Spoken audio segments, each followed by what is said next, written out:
Ora, então, hoje estamos aqui no ateliê da doutora Joana Dias, que é formada em Belas Artes e que desenvolveu um especial gosto pela tecelagem readaptando e, primeiro, lançando mão de técnicas tradicionais relativamente à questão da tecelagem, dos teares, portanto, são motivos populares, e introduziu uma ideia inovadora que é aquilo que hoje está muito em voga, a reutilização, quer de fibras, quer de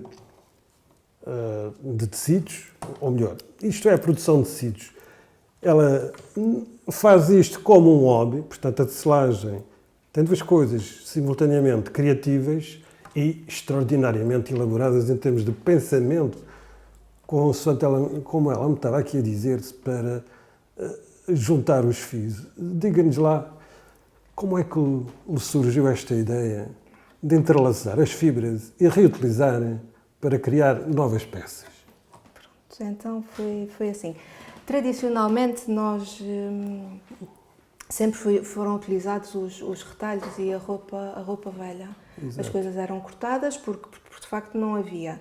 Mas agora, nos nossos dias, a verdade é que há muita roupa, muita roupa, que as pessoas deitam fora, ou que já não utilizam, ou que basta ter um pequeno furinho. Exatamente, essa a sociedade de consumo que é preciso contrariar. E eu tenho aqui, eu consigo juntar quilos e quilos de roupa, posso mostrar, normalmente era dos meus filhos. Pronto, começou por ser a roupa deles, que as crianças gastam muito e furam e estragam e não sei o quê. Mas depois, aos poucos, fui-me apercebendo que há roupa que toda a gente deita fora. E há quilos e quilos disto. É só uma questão de cortar, ter alguma paciência. Eu retiro as costuras todas e depois corto aqui à volta. Corto e utilizo. E agora, para fazer isto. E assim como é que se utilizam essas peças recuperadas no tear para criar uma nova peça? Depois a utilização é muito variada. Já tive... Portanto, faz recortes finos de tiras? Sim. Vou recortando à volta, ou mais fino, ou mais grosso, e depois depende da utilização. Por exemplo, se for para um tapete, convém que seja mais grosso. Se for para uma peça mais fina, convém que seja um tecido mais fininho. E já tive, por exemplo, uma encomenda de uma pessoa que faleceu, e a pessoa que ficou viva, obviamente, encomendou com a roupa da outra pessoa uma manta, que é um gesto bonito. Mas é uma coisa muito simbólica, mas que só pode ser feita realmente desta forma manual. Mas, portanto, olhar para as peças iniciais tem em vista um certo produto final, não é? Elas têm que servir aqueles Sim. A partir assim. Eu gosto de... Eu tenho formação em design e o design é uma coisa muito específica. Há um projeto desde o início e a coisa corre numa linha muito... Pronto, com princípio, meio e fim. Às vezes também faço as coisas mais intuitivamente. É conforme vai apetecendo. Aí tanto mais para as belas artes. Para as belas artes muito intuitivo. Fazendo surgir a criatividade, novos padrões. Portanto, no caso da Joana, temos aqui uma variante que é muito importante, que é o relançar mão da tradição, não é? E da criatividade em novos padrões, em novos enquadramentos, com o designer moderno, porque ele dá outro enquadramento no mercado. Ou seja, podemos dizer que temos aqui uma renovação dos produtos tradicionais? Sim, de certa forma, sim.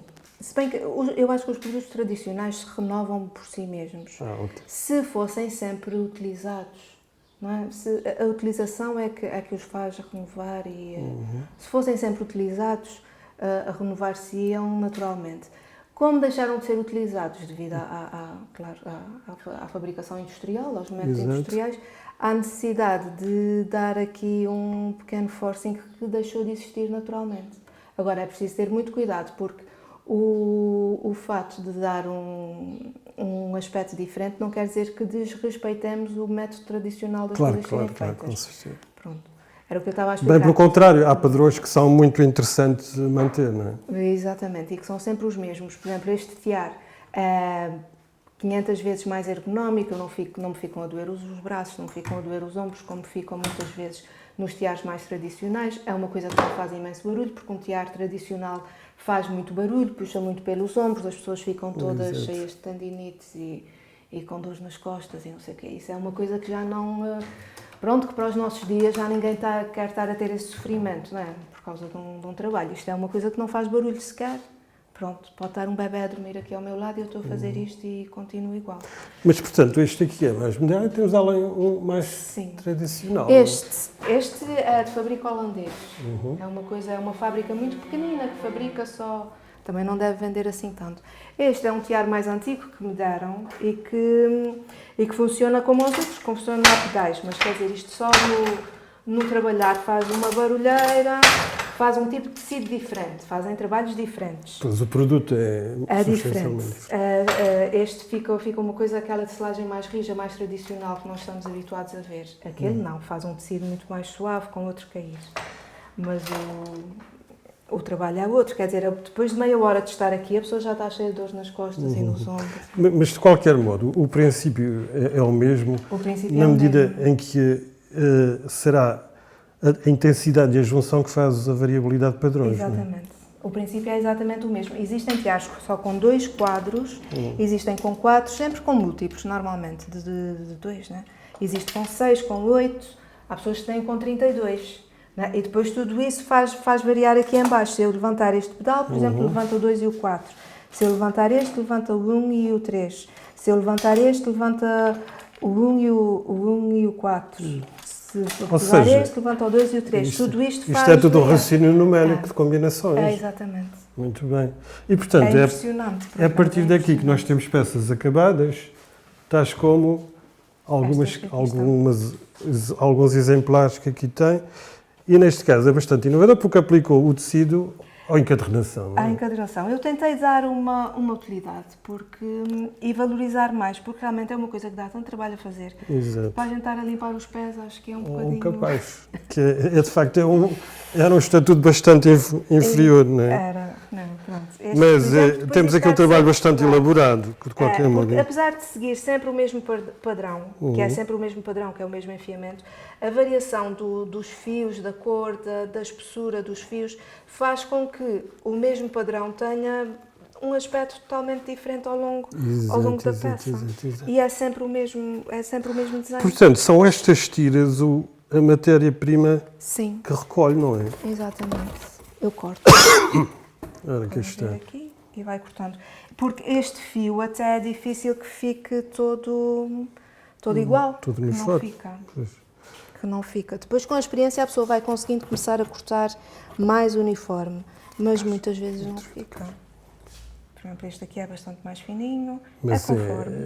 É essa exatamente a marca de ser tradicional, não é? De ser manual.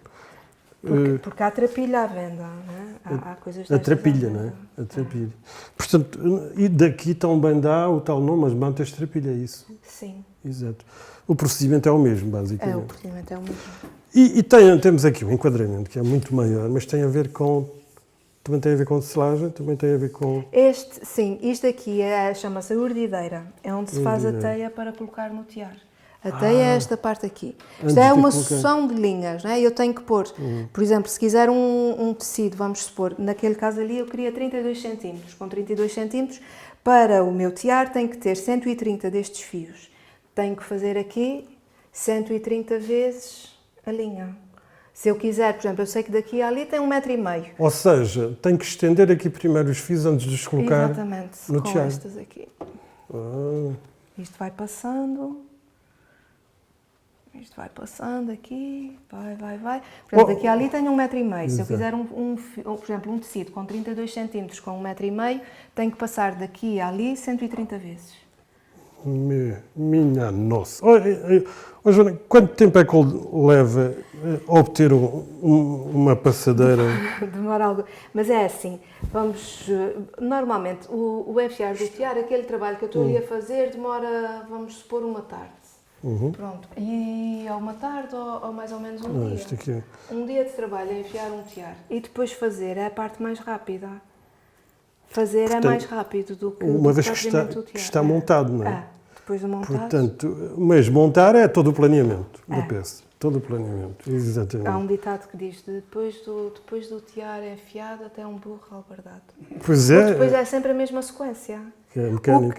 O que faz isto ter este aspecto diferenciado é o fato de utilizar linhas diferentes com espessuras diferentes. Portanto, porque a mecânica é sempre todo a o mesma. padrão é planeado antes no montar, não é? No montar. No montar. Portanto, temos aqui diferentes peças, são individuais, suponho. Sim. E estes têm mais alguns um ainda aspecto não estão. tradicionais. Temos Alguns desde a ainda não manta, estão. então a tal manta.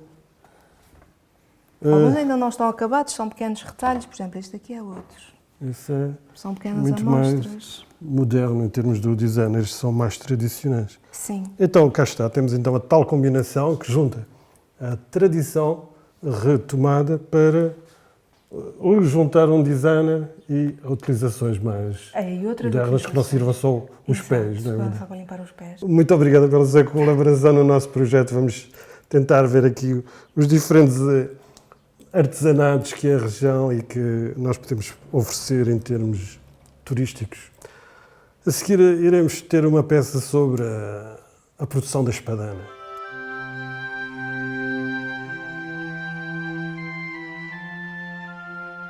Ora, estamos em Ribeira Chã.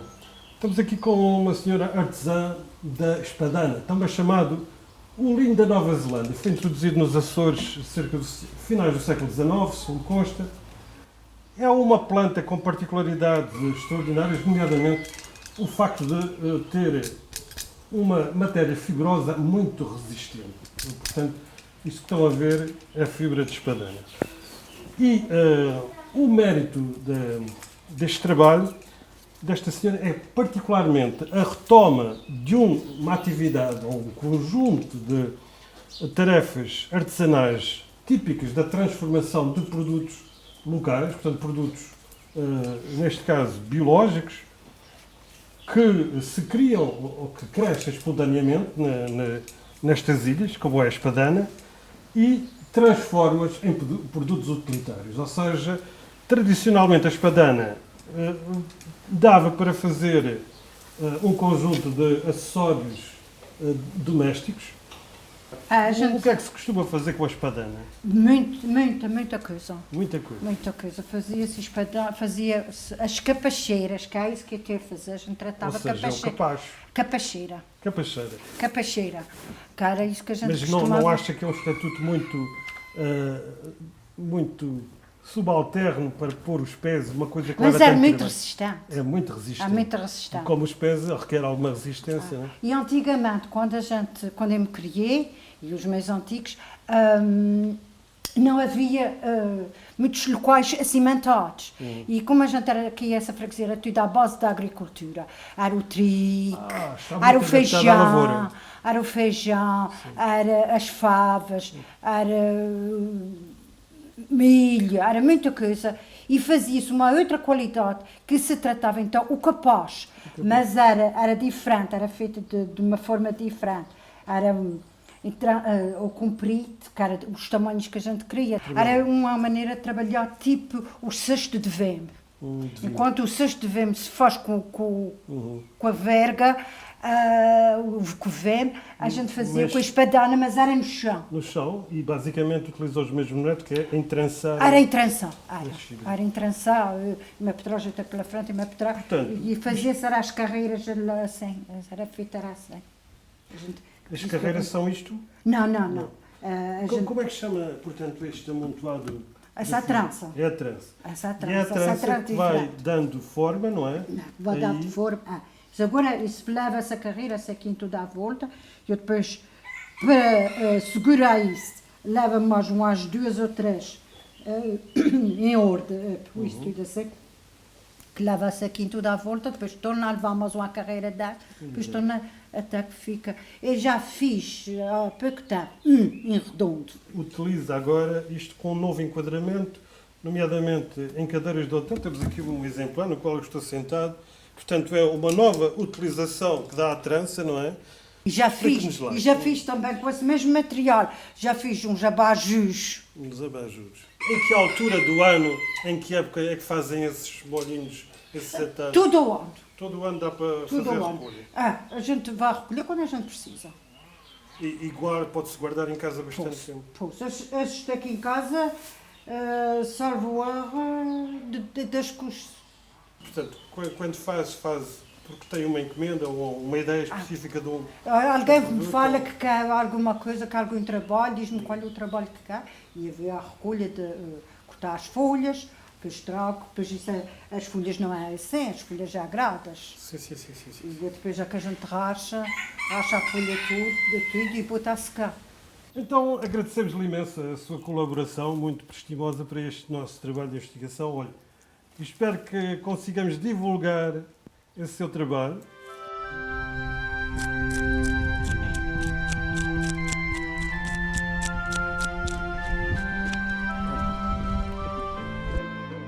Do peixe às camas e das camas à arte. Neste sentido, temos aqui a dona Clementina Botelho, que trabalha exatamente com a escama de peixe já há bastante tempo e é ultimamente certificada pela Secretaria de Artesanato, que faz exatamente um conjunto de obras que nós podemos chamar obras de arte.